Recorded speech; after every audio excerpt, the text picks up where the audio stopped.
తగులు ఎవరికి ఉంటుంది? సాధారణంగా సరిహద్దు తగులు ఉంటాయి. తగులు ఎవరికి ఉంటాయి చెప్పండి? తగులు నిష్ణాతులు మీరు అందరూ. అత్త కోడళ్ళకి తగులు ఉంటాయి, తోటి కోడళ్ళకు ఉంటాయి. అప్పుడు వరకు కలిసి మెలిసి ఉన్న అన్నదమ్ములు కూడా ఒకరికొకరు గుర్తేసుకుంటారు. ఎవరి వల్ల? మొన్నోసారి తగు జరిగిందండి. కుటుంబం గారి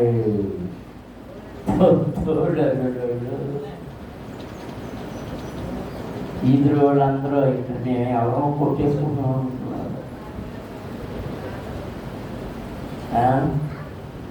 వాళ్ళందరూ అన్నదమ్ములు, 5 అన్నదమ్ములు. ఆస్థానం కిందంతా పెసర కిందంతా, ఆ పెసర కింద కోసం కొట్టేసుకుని తిట్టేసుకుని ఏళ్ళని చేస్తుంటే వెనకాల ఆ ఆవిడలో ఏదోటి కొంచెం అంటున్నారు, అంచెలు తెచ్చుకుంటున్నారు.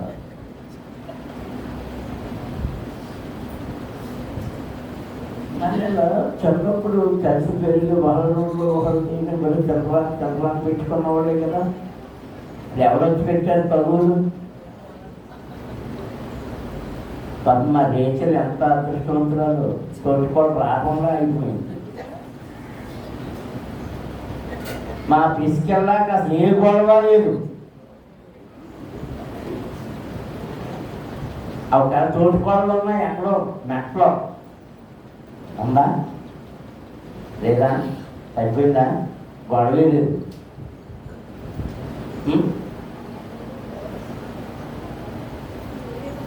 ఇంకా తోడుకోవడం వాళ్ళు వెళ్తున్నారు.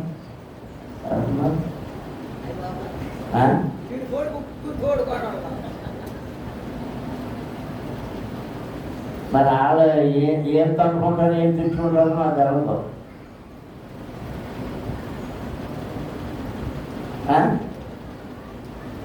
ఒకరితో మనవాళ్ళేమో అని గొడవ ఉండదు. ఇంకో తోటికోడు కనబడతారు. ఏంటి కుమారి రాలేదా కనుక?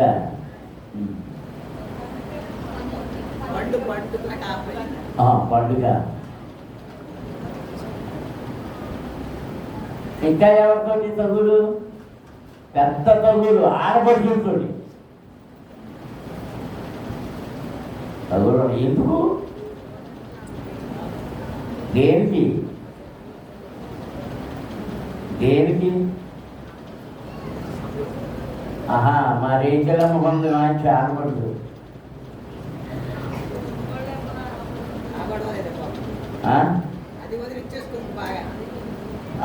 మా ప్రిన్సిపల్లాకేమో అసలు ఆడపడుతుని ఎరగదాం, మేము ఎరుగుదాం. ఆడపడుచు లేకపోయినా కానీ ఆడపడుచు రూపంలో కూతురే ఉంటాయి. రూపం అన్ని అన్ని అన్ని గోతం ఉంటాయి కదా.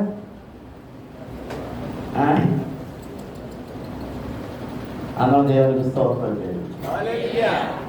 హల్లెలూయా.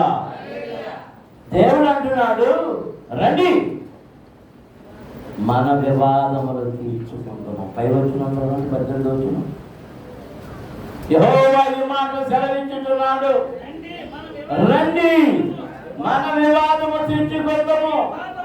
మీ పాపములు రక్తము వలె ఎర్రనివైనను అది హిమము వలె తెల్లబడును, చెంపు వలె ఎర్రనివైనను అది గొర్రె పొట్టు వలె తెల్లని వగును. దేవునికి స్తోత్రం. హల్లెలూయా. నీకు నాకు వివాదం ఉంది, నీకు నాకు పదవి ఉంది. నువ్వెస్తే నా ముందు నిలబడితే అది రక్తము వల్ల ఎర్రగా ఉన్నా, కరుపు వల్ల ఎర్రగా ఉన్నా వాటిని ఎలా మార్చేస్తాను? హేమము వలె గొర్రె బొచ్చు వలె తెల్లగా మార్చేస్తాను. అమ్మ దేవునికి స్తోత్రం. హల్లెలూయా. అంటే మనము వెళితే మన తగువంతా తెగిపోతుంది. తగువంతా తెగిపోతుంది. దాని క్రింద అంటున్నాడు, మీరు సమ్మతించి నా మాట వినయనలా మీరు భూమి యొక్క మంచి పదార్థములను అనుభవింతురు. అందరూ స్తోత్రాలు చేస్తున్నారు. హల్లెలూయా, హల్లెలూయా. ఆ మాట అందరూ చదవండి.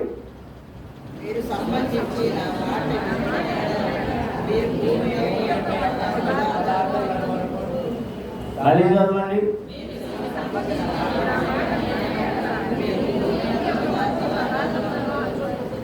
ఆ దీవెన కావాలనుకున్న వాళ్ళందరూ అరిచి చదవండి.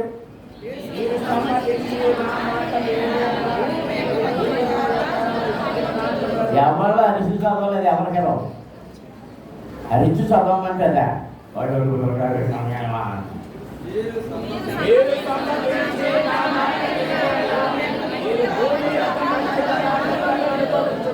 అరిచి చదవమన్నప్పుడు ఆశ కలిగినాడు అరుస్తాడు.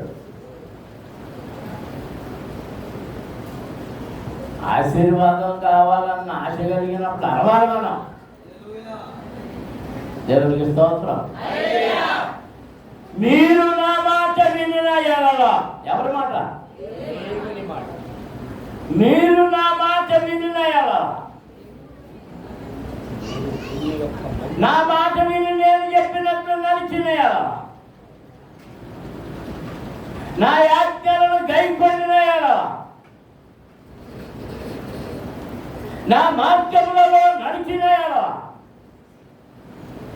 నేను చూపించిన త్రోవలో కుడికి గాని ఎడమకి గాని తొలగక నడిచిన ఎడల భూమి యొక్క మంచి పదార్థములన్నీ అనుభవించురు. అందరూ స్తోత్రాలు చేస్తున్నారు. హల్లెలూయా, హల్లెలూయా. భూమి యొక్క మంచి పదార్థములేంటి? ఒకటే రెండు కాదు, లక్షలాదిగా ఉన్నాయి. ఈ అంతరిక్షంలో కోటాను కోట్ల గ్రహాలు ఉన్నాయి.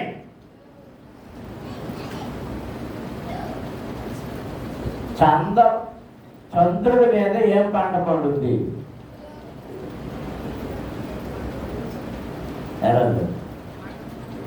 సూర్యుడి మీద ఏ పంట పండుద్ది?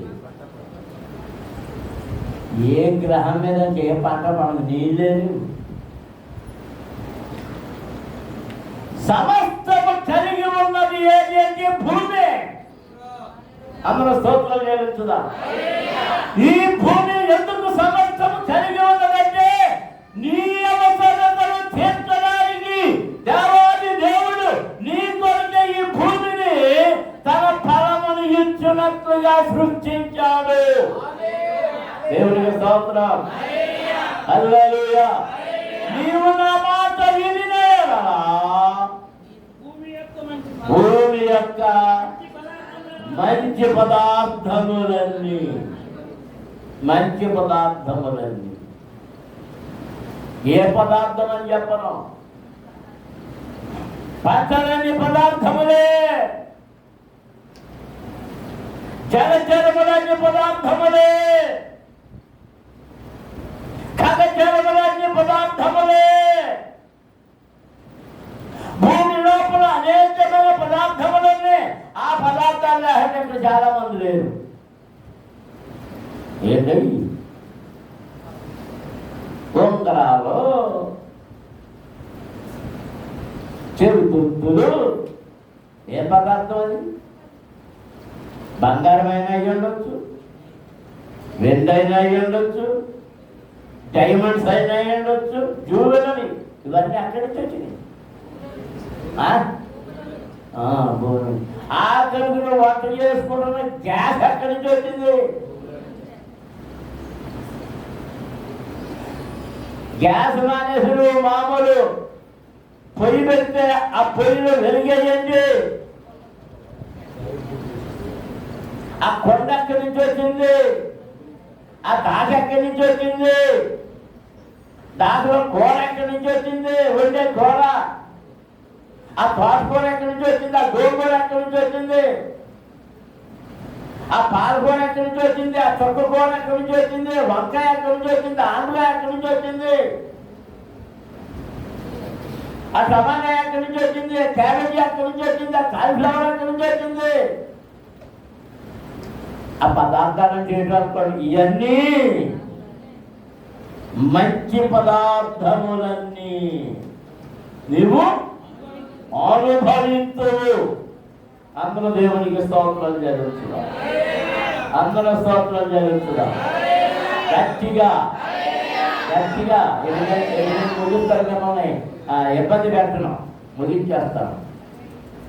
ఈ మంచి పదార్థములు కూడా అనుభవించకూడని స్థితి నువ్వు తెచ్చుకున్నావు.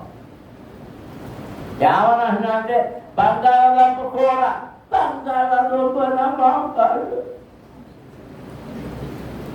ఏమైపోయింది? ఏమైపోయింది?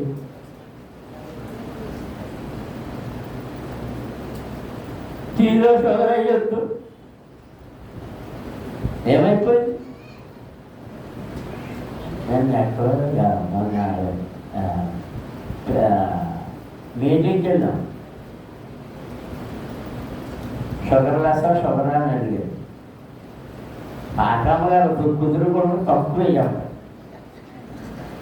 షుగర్ వేయందుకు కొడవ దురుకు అసలు షుగర్ లేదు, తాగలో ఏం చేయాలి అర్థం కాదు.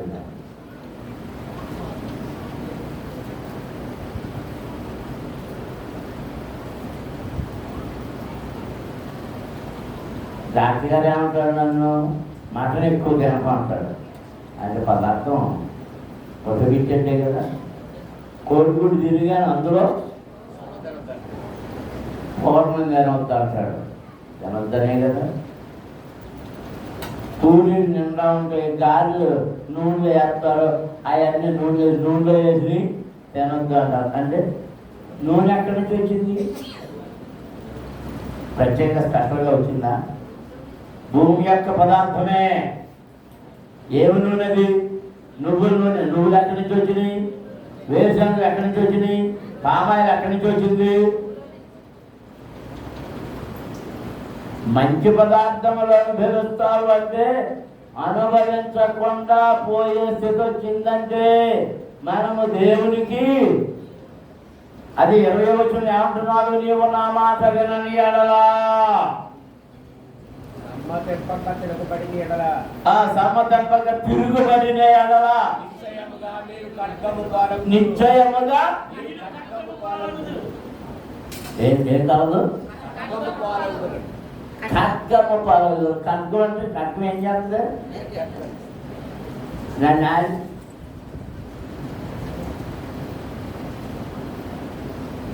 నాలుగు దేనికం చెప్పండి? ఖడ్గం చెప్పండి. ఏంటని చెప్తుంది? అది వచ్చేది మన ఆపరేషన్ కాదు కదా. అవన్నీ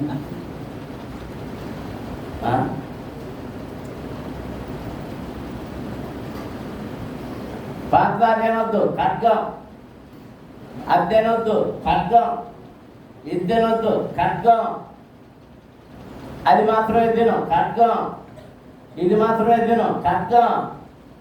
10 మహోదయానికి ఖడ్గం, గొడ్డు మహోదయానికి ఖడ్గం, మేఘ మహోదయానికి ఖడ్గం, కోడి మహోదయానికి ఖడ్గం. ఇంకేం కావాలి?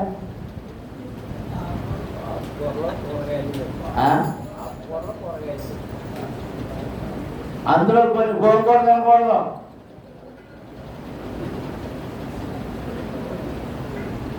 నా డాక్టర్ అన్నాడు క్యారెట్ తినకో, మష్రూమ్స్ తినకో, ఇంకా అయ్యే దానికి అంటే అసలు ఇష్టమైనవి అన్నీ నాకు అయ్యాను. నీ కాళ్ళు బాగా అవ్వాలనుకుంటున్నా. కాళ్ళు మడవ ఇది చేసి నడవలేని పరిస్థితి వచ్చింది. నువ్వు బాగా అవ్వాలనుకుంటే మాని అక్కర్లేదని తిన్నాను.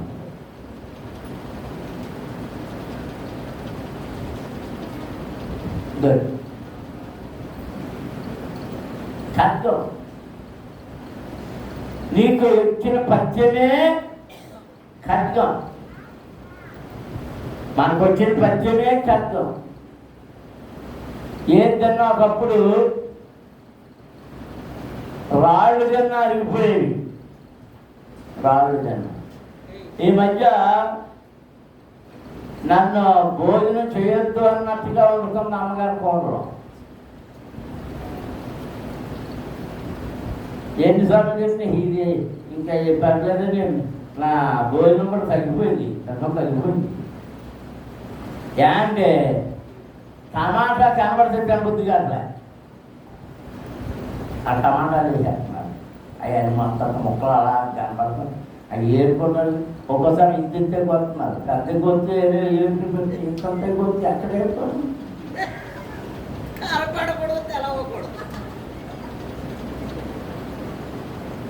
ఫోన్ నాకు తెరవకుండా చేయాలంటే ఏం చేయాలో శుభ్రంగా మిక్సీలో వేసి దాన్ని పేస్ట్ చేసి అందులో వేసుకుంటే నాకు కనబడదు. అది జ్ఞాపకం అవుతుంది. పాపం ఈ పిల్లకాయలు నాకు గోంగూర పచ్చడి అంటే ఇష్టం, కొత్తిమీర పచ్చడి అంటే ఇష్టం. చేసి పంపిస్తున్నాను. కానీ నాకు ఏ పచ్చళ్ళు అంటే ఇష్టం అంటే రోడ్లు దంచిన రుబ్బురోళ్ళు రుబ్బిన పచ్చళ్ళు అంటే ఇష్టం.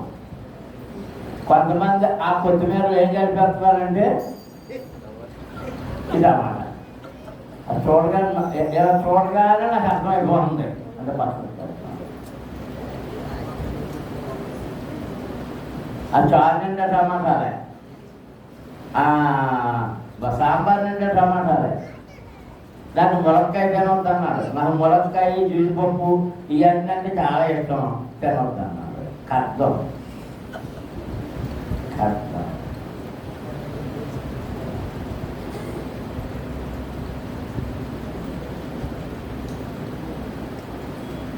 నాకు ఏది ఇష్టమో అదే తినవుతుంది. ఇదివరకు చికెన్లు అయ్యే మంచి ఇష్టంగా తినేవాడు. బట్ తినబుద్ధి చేస్తానే, తినబుద్ధే కాదు. ఎందుకంటే మెత్తగా లేకపోతే ఇక ఏం చేయాలో అర్థం కాక పేరుకే మటన్ నాకు దింపించొద్దన్నా. మా ఓడిగా దింపేరు మటన్ తప్ప కొన్ని నచ్చదు.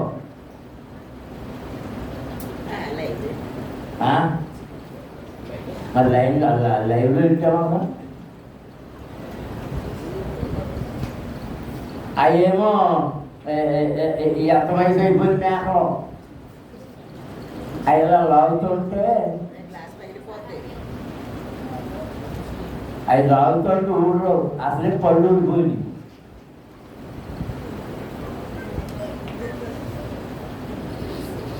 ఇదంతా ఏంటనుకుంటాను? చట్టం. నా మాటకు సమ్మతించని ఎడల భూమి యొక్క మంచి పదార్థంలో నీవు అనుభవించకుండా ఖడ్గం పాలైపోతాం. రోగాలు పాలైపోతాం. రోగమే ఖడ్గం, బలహీనతే ఖడ్గం. ఈ మధ్యాహ్న సమయంలో నీవు దీవెన కోరుకుంటున్నావా? దేవుని మాట విను. న్యాయాధిపతుల గ్రంథంలో కూడా చెప్పబడుతుంది. అక్కడ నీవు దేవుని యొక్క ఆశీర్వాదము కోరుకుంటే నీవు నా మాట వినాలి అంటున్నాడు.